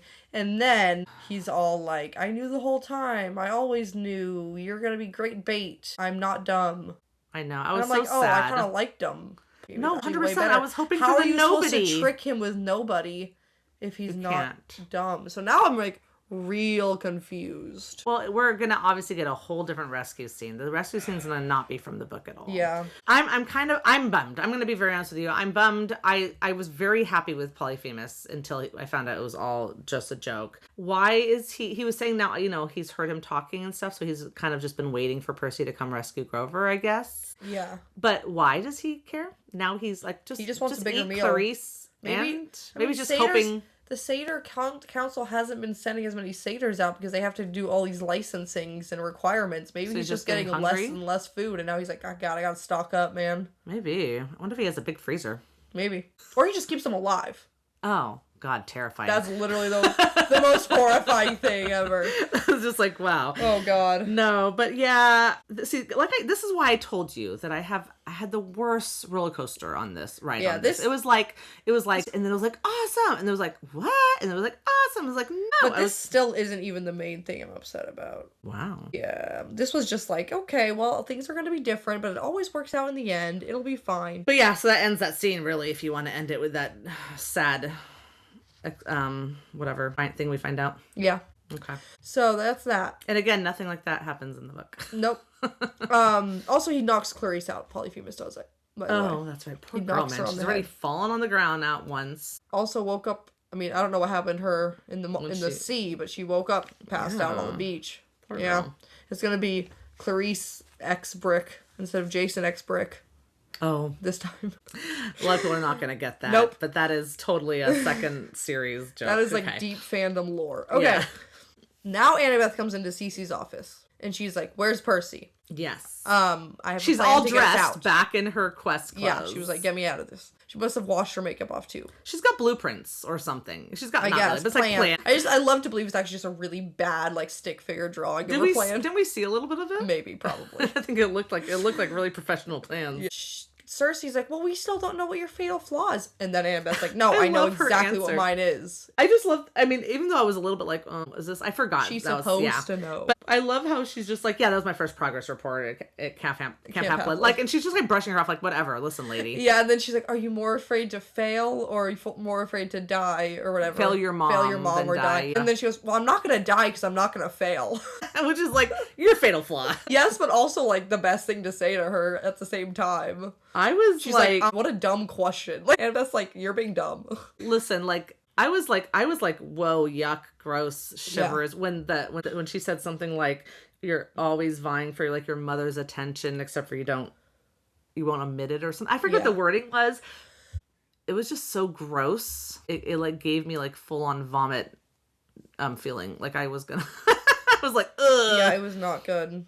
But before that, she starts telling her plan, and when Cece gives her a little bit of validation, like, wow, that is really smart. Annabeth, like, is, like, seems to enjoy that and almost like she was kind of cold towards Oh. Cece and almost warms up for a I second. didn't really notice that, but that And I makes sense. feel like that's so her fatal flaw. That is Yes. what I was like, that's her fatal flaw throwing right She needs there. people to, it's not just pride. She needs it to be Validated. She wants her mom to validate her. She wants, yes. people in definitely. authority of some type. Yeah. So that was interesting. But then she notices the pen. The pen. Actually, no, before the pen, Percy's squealing really hard. Oh, yeah. And when she looks over and he's sees making the tornado. He's making the little tornado happen in their little water It took thing. me a second. The first time I watched it, I was like, why is Percy squealing and then drinking water? I thought that was didn't weird. notice the water? Just for a split That's so funny. second. And then I was like, oh, the water. Yeah, he's doing it to the I water. was like, can they not control this guinea pig? And then she looks at sees the pen, and then she Yeah. Cece's like looking down at the paper and then looks up at her and she looks like scared and she takes a step back and she's like,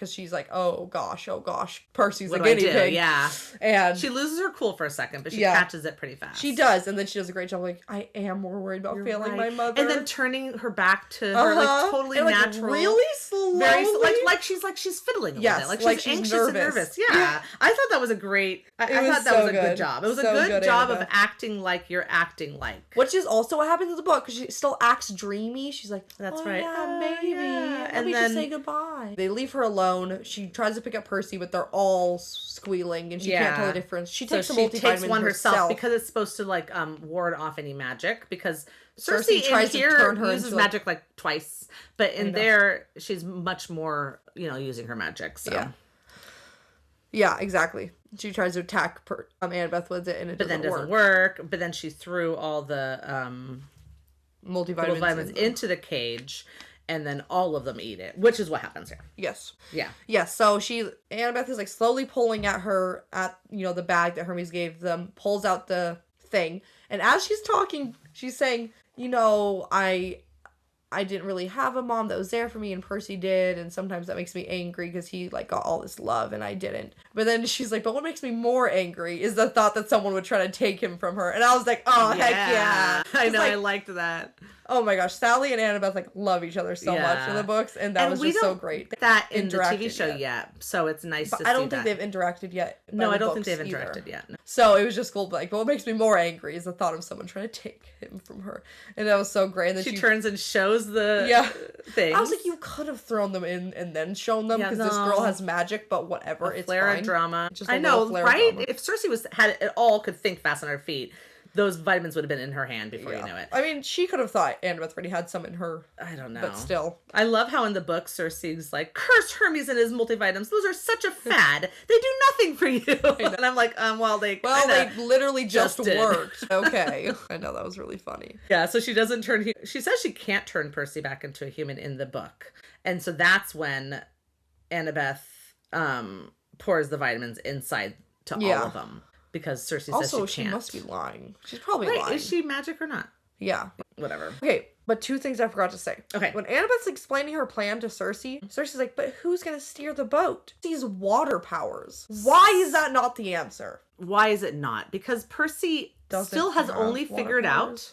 He's only figured out that he knows what time. He's only figured out he knows where the what's it called? The 30, Location. 57, whatever it is. Yeah. And he figures out that's all he figures out, right? That he knows where he is. And he he figured can out he knows sometimes his dry compass. off. And he can sometimes drive off. That's all he's figured out. Here's the deal, though. We're going to talk about this at the very end. I feel like he's suddenly figured something else out. Yeah, when he we get does there. say like a magic word, which is weird. I don't know that, but we'll talk about that then. So I feel like maybe he's going to develop these powers because but I'm just like, maybe I am used to a more powerful Percy than book 2 Percy. Yeah. I'm like, he could just control the entire ship, which he kind of does. Which he does in book 2. Yeah.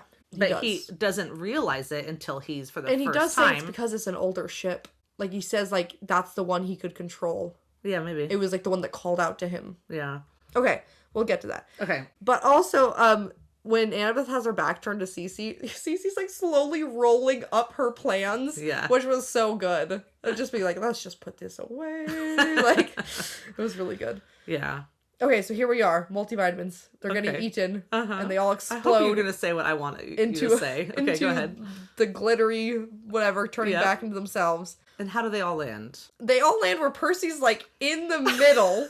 Percy's like curled up like on a bed, and they're all around him. It was really funny. Hilarious. And they're definitely the pirates. Yeah. It's so funny with the celery thing that happens. Because that's what happens in the book too. They mention craving celery. Well, he just says, "Find me a big bowl of celery." That's what Blackbeard says. Yes, but then later it says like they're holding tiki torches and celery and they're like running around. I missed that part, sorry. Funny. And he like throws one to Percy though, and he's like, "Here's your like fair share of the celery." In the TV show. Yeah, so that's supposed to be the nod to that in the book. So I was like, yeah, we get this funny bit because they've spent 300 years being guinea pigs. And even Percy himself says after his short period, he has a sudden craving for lettuce. Yeah. So I'm sure all they're going to eat is celery for a bit, which is very funny. Yeah. In the book, Cersei screams, "No, you don't understand. Those are the worst." I mean, it's kind of similar here, right? And then the Edward Teach, whatever, Annabeth recognizes him. "You're Edward Teach, son of Ares." And he's like, "I'm Blackbeard." And then he's like, "That's the sorceress has captured us. Run her through. And then I mean to find me a big bowl of celery." So that was that part, you know? And so, yeah, you were saying that after they like ran out to try to figure out how are they going to get out of there, the Blackbeard's men were running around with the torches and throwing... I don't see anything about celery. But, yeah, it's in there. I found where they mentioned celery a second time. Percy, this is a quote from the book. It says, "I could see pirates running down the stairs, waving tiki torches and sticks of celery." So they found the celery. Nice. That's when Okay, good. So, yeah, so here he just breaks off and says, and like thanks him, which is really cute. Yeah. Very cute. It is cute. Yeah.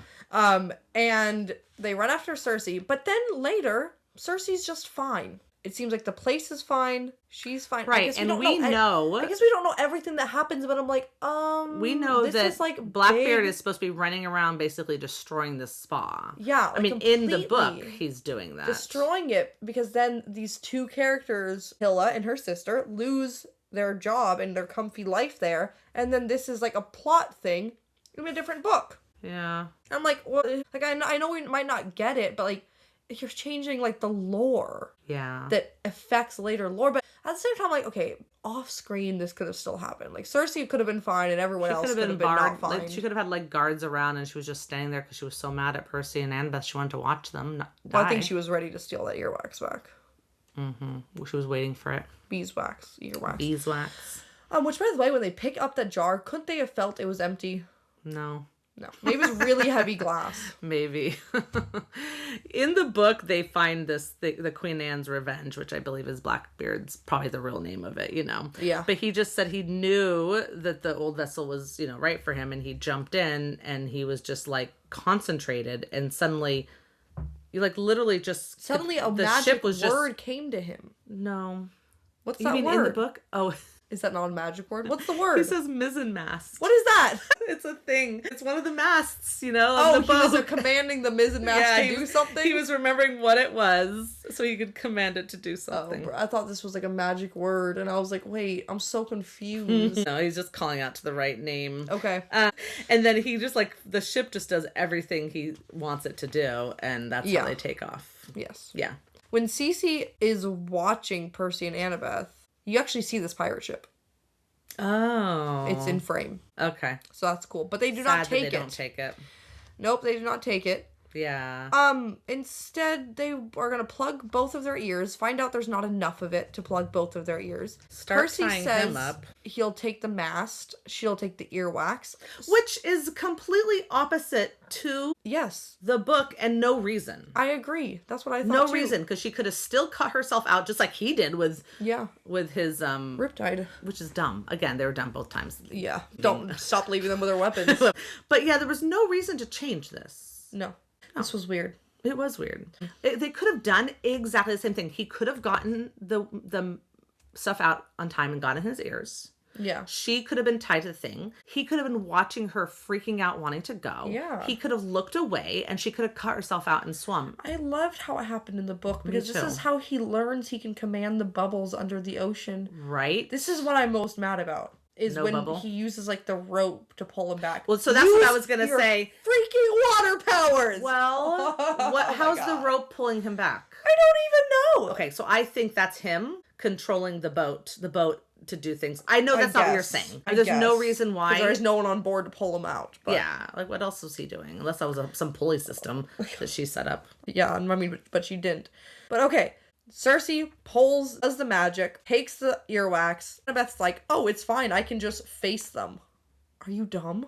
Are you actually dumb? But this is supposed to show her fatal thing. But the thing is that like, Annabeth is not that dumb. Like, no! her fatal flaw is pride, but with intelligence, not pride without intelligence. That's why I was like, okay, this is making me angry too. I was angry through this whole scene. Yeah. Yes, no, there was something that made me angry, and then when I realized it didn't really happen, then I felt better about it, which we'll get to. Yes, me too. And it was okay. Still, that was okay, but still, I because I was so mad, it was hard for me to enjoy it. Yeah. Also, I like that Percy's still dressed up throughout this whole thing, but Annabeth's not until the very end when he changes. Like when he's tied up, he's still dressed in his. Because he looks so great. They're we're gonna keep Walker in this outfit for as long as possible. He's such a Greek hero. Oh my gosh. So she has a different vision. They're just sitting there before they get they're just sitting there talking to each other. I know. Again, another one of those okay, guys, get the earwax out now. Be completely ready. This is like, do you know the exact how close you get until you hear them? No. No. Put the earwax in. No, exactly. Yeah, they're being. It's just a whole thing. This vision that Annabeth has, I do like Percy begging, like, please untie me. Come on, let's whatever. Yeah. That brought some of that, but. Ugh. Yeah, this vision is weird. They're in a tunnel, and it's Percy and Luke fighting, and Grover trying to mediate. I'm like, this is her vision. But you can see this isn't her vision. Her vision is solving the problem and getting Athena. Athena's her true vision. But it's still her. She still thinks this is her vision. She decides to stab them, right? Yeah. Because she knows that they're really the monsters. So she's still trying to outsmart, but at the same time, she's thinking what her vision would be. But it's not really her vision, so they're showing her what she thinks she'll see so that they can get to the real part. Because, they're using powers on her. They have to know you. Right. To know what to show you. Right. But it is interesting. So she is thinking that what she thinks the sirens will show her is her bringing the wisdom that will solve the issue and just make them all be friends again. Yeah. Which means she must want that somewhere because she thinks that that's what they think she'll want. You know what I mean? So this is instead of her vision of seeing... Okay, so let's just... all of Manhattan completely redone by her. Mm-hmm. Which is something she feels like she could do better than anyone else. Yeah. Her mom, Athena, being with her mortal father, them being together. Right. And then Luke being her best friend. Right, yeah. So just to jump the book for a moment, we have a whole long conversation in this boat before they get to the sirens because it's not just a way out of the island, right? No, it's not right outside. They even go to. So this is when they have the conversation about what happened with the Cyclops. No, really? No, they already did. They talk about it more. So yeah, because this is when it actually happens. It was the other one. I remember we talked about it. It was on a raft, but I forgot it was on this. Oh, boat. Why do you hate Cyclops? And then she says, "Okay, you deserve to know. Now that Tyson's dead." No, and then she gives the whole thing about the Cyclops tricking them. And then they go to bed, and he doesn't dream about Grover. He's in Luke's stateroom. Oh, right. In Princess Andromeda. And this is the first time he sees Thalia. Yep. In his dream. So this is going to happen in the next episode. So we're going to have the Cronus dream. We're going to have the Cronus dream, which I'm just so excited about because I love him so much. Not. And the Cronus is saying, you don't have courage, young man. You can't stop me. And then he's like, I don't know. He's not doing anything. And then this girl says, well, Seaweed Brain. She calls him Seaweed Brain. Uh-huh. We haven't had any Seaweed Brain in Wise Girl since that one. Yep, that's very true. And it's this someone with punk-style clothes, silver chains on her wrists, spiky black hair, dark eyeliner, freckles, apparently. And then she's like, fine, I'll do it. She pulls out, her shield with Medusa on it. It's Aegis, I think. Yeah. And then opens the sarcophagus, and then she freaks out. She's trembling. We know what she's seeing. Pieces of Cronus. No, Luke. She's seeing Luke. You're right. He doesn't know why she's screaming. And then Percy wakes him up. So that happens on this ship, on Queen Anne's Revenge, right? And then they're getting close to the sirens, and Annabeth gives her the whole... oh my gosh. Annabeth has this whole plan. I really want to listen. She says, the sirens sing the truth about what you desire. They tell you things about yourself you didn't even realize. That's what's so enchanting. If you survive, you become wiser. I want to hear them. How often will I get that chance? So they come up with this idea of tying her, but not taking out her knife. Dagger. And him putting in just any wax, because obviously it doesn't have to be enchanted in this book. Yeah.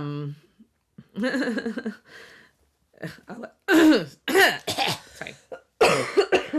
She explains, don't untie me no matter what happens or how much I plead. I'll want to go straight over the edge and drown myself. And then he says, are you trying to tempt me? And then she's like, ha ha. Yeah. Cute. Anyways, so this scene, like we said, she's like he can't hear her, but she's like crying and begging him to let her go. And he looks away from him, and he's feeling so bad. So he looks away for a while because he doesn't want to watch her. And then he looks back and realizes she's cut the ropes and she's swimming to the island. Yeah. So, okay, I just wanted to say all that happened, but she is seeing...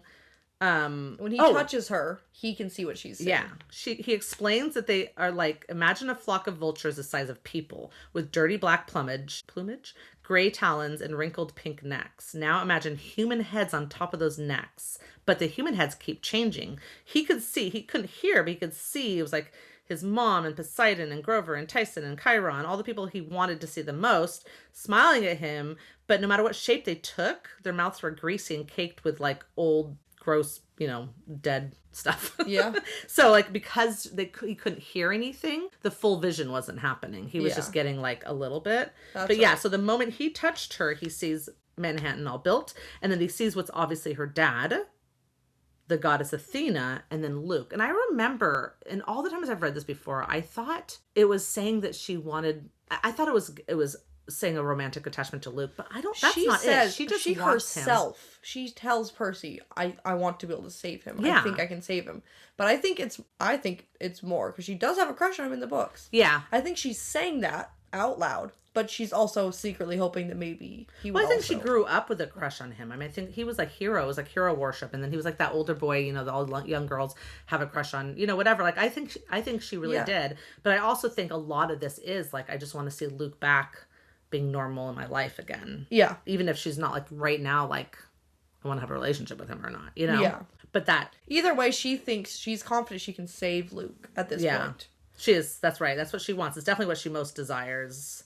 But anyways, and then like you said, he pulls her in the water. The minute he gets her underwater, she's confused. Like, what? Because she's brought back to like the actual present. Yeah. And then they come back up, and then she's like freaking out again. So he's like, okay, well, I can't drown her. And then he imagines all the bubbles coming together into a big bubble. It's the first time he ever did that. Uh-huh. And then she just sobs in his arms. Oh my God. I would have loved to see. I would have loved to see Leia sobbing in his arms. I think that would have been great. Under the also, water in a seeing big the bubble. Fish come up and him saying scram. Scram. And they kind of like, okay, fine. Yeah, they're all like come and just stare at this. They're like, and he's like totally thinking that like the rumors are going around now, like, the son of the sea gods in the ocean with the daughter of Athena, Yeah, it's really funny. I love him being like, oh God, these gossipy fish. And they did get back to the thing and get out of the way, and then they talked about it and stuff. So yeah, so that's just what happens in the book. So this is when she says the sirens show her fatal flaw. I thought so. Oh.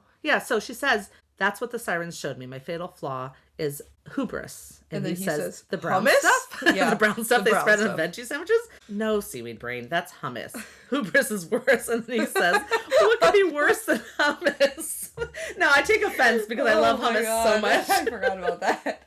But it's deadly pride. It's thinking you can do things better than anyone else, even the gods. So it's not just any pride. Deadly pride. Deadly pride. Yeah, no, you're right. I'm wrong. She didn't know it. She didn't know it. It's rare. She didn't know it. And she says, don't you ever feel like when the world is really messed up, don't you ever feel like we could do it all over again from scratch? No more war, nobody homeless, no more summer reading homework. And he goes, I'm listening because of the homework, not because of anything else. And she's like, but what's interesting is she's saying this because then I would think maybe Luke would have a better chance of turning her, although she's also smart to know that Cronus would never do that. But no. And then she's explaining, you start thinking like, if I tear this all down, I could do it better. Don't you ever feel that way? And he's like, no. Me running the world would kind of be a nightmare. Yeah. He's like, no, I don't. And she's like, well, then that's not your fatal flaw. Yeah, it's not. And he's like, what is? And she's like, I don't know. You gotta figure it out yourself. Right. She says every hero has one. If you don't find it and learn to control it, well, they don't call it fatal for nothing. So that's interesting. That does tie back to what Cersei says she's trying to do, is learn it and try to control it. Yeah. So that's interesting. That's something, I guess. But Percy asks if she feels wiser after seeing what happened. She says, I'm not sure, but we have to save the camp. I don't know. She doesn't really explain. But she does think that, if nothing else, we got to save Luke. And then at this very end here, which will then fit with the other things, he suddenly goes 30 degrees, 31 north, 75, 12. We've reached the home of the Cyclops. Yep. Anyway, so that's how it ends. But I wanted to go over that because it's so different than what we get here. So now you can tell us what we get here. So it's just she's walking up to the sirens. Mm-hmm. You see a shot where you see her actually walking up to the actual rock people who are the sirens. Yeah. And she's completely dry. Oh. And so I'm like, is this her actually walking up to them? Or is this her thinking, like, you know what I mean? Like, is this like a triple vision situation where, like, they're letting her think? I'm confused. How did she get off the boat into the water? It's impossible for her to be dry. That's right, because it didn't actually go right up to shore. Like Stavros with his little whatever thing, he just drove it right up to shore and got out. So I'm thinking, like, she's like, they must be, okay, either it's like a really terrible connotation issue, whether it's like, she's just completely dry. That's what I think happened. Or it's like, because she must be like, oh, I know I'm in a vision, but what's actually happening is I'm walking, but like, they're just messing with her mind. And that's why she's walking up dry. That's what I like to believe. And I think that'd be really cool. But then where is she really? She really is walking up to them, just probably soaking wet. Okay, fine. It's just like to show that something's off. This isn't right. She's not tricking them the way she thinks she is. They're tricking her. Okay. And then, because when she, like, kills them, she doesn't. Because then later, when you see from Percy's point of view, all three of them are still alive. Yeah. She stabs no one. They let her think she stabbed someone. They let her think that they know her, because they know the people so well. They know exactly what she's going to do. That's what I'm saying. That's why I think her walking up dry is actually supposed to be a clue. Interesting. They're in her head. Okay. Like, for real. Okay. She cannot trick them. Fascinating, yeah. But when Athena does show up, I was like, Athena! I don't care that it was a vision. I knew it was a vision. Oh, I knew it wasn't real. Wow. Athena showed up, and I said, no. Okay, I swore. I said, no. Gosh darn way. Heckin' way. I said, no god is going to show up and stab the monster for their kid. They would never, ever do that. And I thought the show was screwing things up. Yeah. So I was very happy I was like, when it was a vision. I was just like, no way. Like, this just doesn't make any sense. Once it was a vision, I was like, okay, that makes sense, because Annabeth would want, one, her mom to care enough to save her. To notice and two, her. To be fascinated with. To be proud of her. And then to say, I've been watching you all this time. No one has ever tricked the sirens before. That was the line that I was like, wow, I just thought Athena they just said that to her. I literally Athena... Didn't she try to kill her last season? Like, are you serious? She did try to kill her. I forgot about that. It's like, this is not happening. Wow, I'm so glad that you couldn't be tricked. I would have been dead right now. If I didn't care that it was a trick. I was so happy to see the actress. Yes, me too. Doing her actress thing. Yes. Being Athena, even in a vision. I was like, heck yeah, we got Athena. Yeah. So, that's fine. A little more warrior-like than I imagine Athena is, but... What? That's so funny. I think she could have been more warrior-like. Well, she is actually over... She is a war god. I don't know. She just never shown doing that in the meetings. She talks about it a bit. Okay, fine. Like when they're doing godly meetings. But I was very happy to see her once I figured out that this was very much exactly what it made sense with her, what her vision would be with her fatal flaw. Yeah. But not in the first. In the first, I was like, huh. Yeah, that's really funny. Then Percy comes to save her with a rope, I guess, somehow. Who knows how that happened. So he got out with his knife, his sword, oh my gosh. Yeah.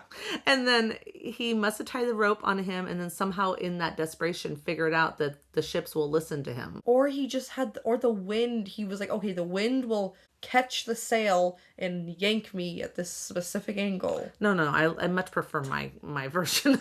No, thank you. Okay, fine. And then they're talking on the ship, and Percy claims that she shielded him from seeing the true vision, and that's how he could not be caught by them.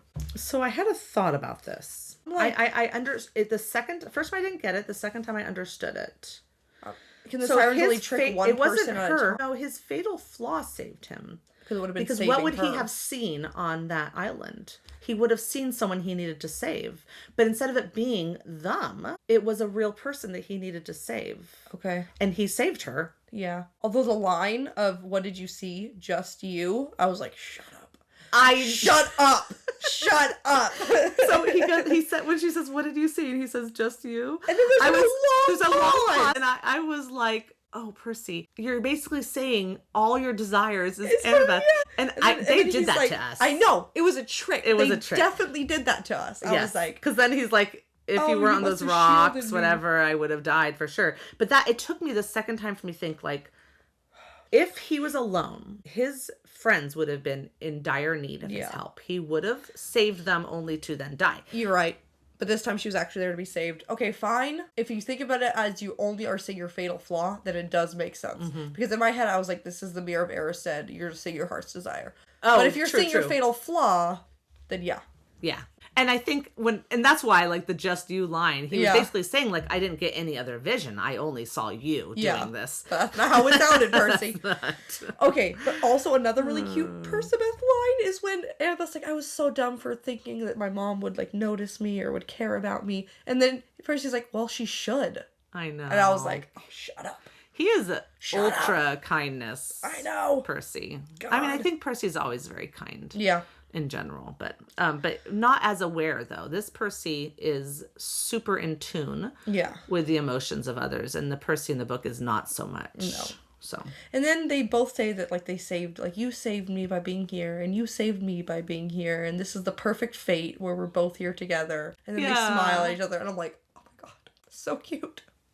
Like, they're so cute in this scene. Yep. So I think this is why I think they can do it. They can have a spark. They can have their romance. But you know what? They don't even have to worry about it for so long. It's fine. See, this scene was so cute, and it was just missing any spark from Annabeth. There was, like, one time she smiled. But I didn't see it like it was missing it. I saw it as, like, why would it be there? Because not by this. That's not what I mean. By this time, with all the cute lines, that's not what I mean. Percy has she's traumatized right in this moment. She just almost died, and, like, do you know it was terrible a second ago? So she's just feeling like, it's like shaken. She's shaken, so it might not come to the surface as obviously, but I think it was there in that smile. It was there a little bit, sure. And then he's suddenly like, 30, 31, 35, 12, and then they're there. They're there. And that ends also with the chapter, which is really neat. Yeah. I just, like, I felt bad because I should have read the next chapter since there was pieces of the Clarice and Grover part in it. But we got it. We talked about it. That's fine. We did talk about it. So, but this is the first time we see the island is right now because Percy's seeing it. But in the TV show, Clarice and Grover have already seen it. So we've already seen it. So I couldn't, like, compare. I'm really hoping we still get this rope bridge, which is, like, a big part of the artwork on the front of my book. And and like you said, we still get this beautiful, it's supposed to be like this luscious, like, super beautiful, super green fields, island. tropical fruit trees, white beaches. Yeah. So. I have a feeling that from here on out we're in uncharted waters. I don't like that. Except for Thalia will totally come back at the end, so woo! Okay. I know, but oh my gosh, I'm nervous about this because nothing can happen the same as the book in regards to rescuing Clarice and Grover. It's all going to be new. Yeah. Unless there's the, what you said, the Bahaz, Okay, let me say that again. Okay. Unless the sheep do come in. Yeah. Here and Yeah, we'll see. We don't know what's going to happen now. Yeah. So, but I'm sure we're going to get Chiron in the party ponies maybe. And we definitely see Luke again. And also, all of his men might storm the camp in this season. I'm pretty sure they do. So, woo! And Poseidon shows up and saves Percy. Well, someone with a trident saves Percy. Unless he's having another vision. I know, it's hard to say. I don't know. Maybe that's Tyson and he gets a trident. I just want to say that at the end little part for the next season, that's when I saw we were going to have a dream about Cronus. But also, next episode. I'm sorry, guys. Episode, seasons, whatever. Clarice and Grover are, like, struggling. Ooh, weird. I had to, like, keep going back and looking. I literally looked at it, like, 4 times. I'm like, are they dancing? Like, they look like they're tied back to back, potentially. So maybe they're trying to, like... Maybe. I was so confused. Freight. But I was so confused. I'm like, who are those people? Okay, it's Clarice and Grover. What are they doing? Me too. Like, this is so weird. We know that Percy's going to try to go down into this hole because that's the new thing instead of moving the boulder door, which we did get to see. And Polyphemus gets him. Yeah, and then what happens? Well, they do. I mean, maybe we're going to get the mango chutney at this point. The plan does go all wrong when they try to rescue them. I know. So that's accurate. Yeah, but we're not. I'm going to guess we're not getting nobody. Yeah, because it doesn't make any sense because now he's so smart. So Tyson must show up and do some crazy things. Tyson's going to show up. And then they escape on a rainbow in the hippocampi. That they better. Yeah. If they do that, I can forgive some stuff. Yeah. Okay, good. Well, that really wraps us up. Yep. Yeah. Okay, so we have socials, Camp Comparisons podcast. You can find us. Oh gosh. We have an Instagram and we have a Facebook. You're welcome. Please to go to those. We have an email address, campcomparisons@gmail.com. So you can send us long emails about your thoughts and if you want us to point anything out and, all that good stuff. Yep. Ask us questions. Yeah. Yeah. We will be here next week.